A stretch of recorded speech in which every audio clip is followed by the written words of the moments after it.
Okay, sweet. Well, I'm shooting this video so everyone can see the process here of how these frames go together. But what we do is we start with a piece of art. This art's pretty sick. It came from Gene Stiller Cult 9th Edition Codex. I cut out of the book. I try to cut as close to the edge as possible so that I can get as much art showing. But then what I do is I have a piece of the acrylic or the plexiglass, depending on the frame, that goes over the art. This one still has its cover on it, so it's safe to put on the art. It won't scratch it.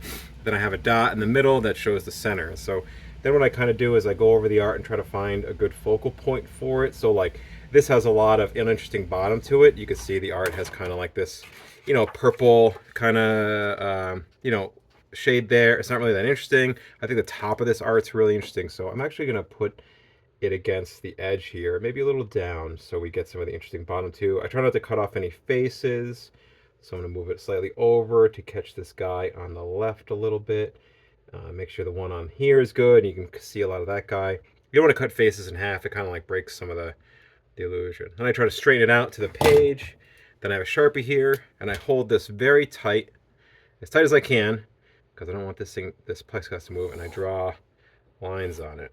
And that is the first step. And then now that I have lines, I just need a faint line. Then I have a paper cutter over here. So I move the art to this little paper cutter thing. I think this thing's invaluable. You can make cuts with a straight edge ruler too, but this thing kind of makes it faster. And I try to line it up. It's not really as precise. You kind of got to know, because it's not at the edge. It's like a millimeter off. So I get as close to the line as possible, cut that off. Then I cut against the edge I already cut to keep it as square as possible.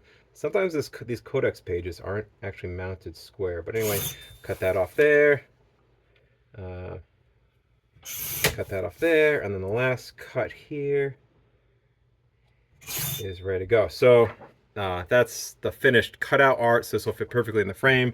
And then here I have a piece of felt that I like to put the art down on, or the frame down on, so it doesn't get scratched. So I have the art here, or the frame here. Then I have the plexiglass or the acrylic, depending on the frame type. I already took the protective cover off, and we mount that in there. And then we take the art, and you put the art in. It should fit perfectly. That's perfect there. And then we put the backing on. And what I do with the backing too is I put a little paper clip here on this piece so that you can get the frame stand if you want. Without that piece there, you'd have to like open it up to get that frame stand out. But then you just put the backing on, push these down,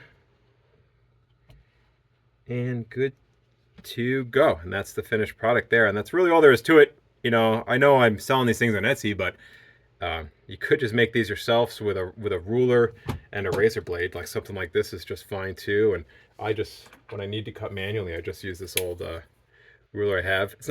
There's safety ones with the guards, so you don't cut your fingers while you're going along, but like you can make the cuts there too. I just think the paper cutter adds speed. I'm doing a lot of these at a time. I guess not that many, but it makes nice straight cuts and nothing slips, including the blade. So, but anyway, that's pretty much it.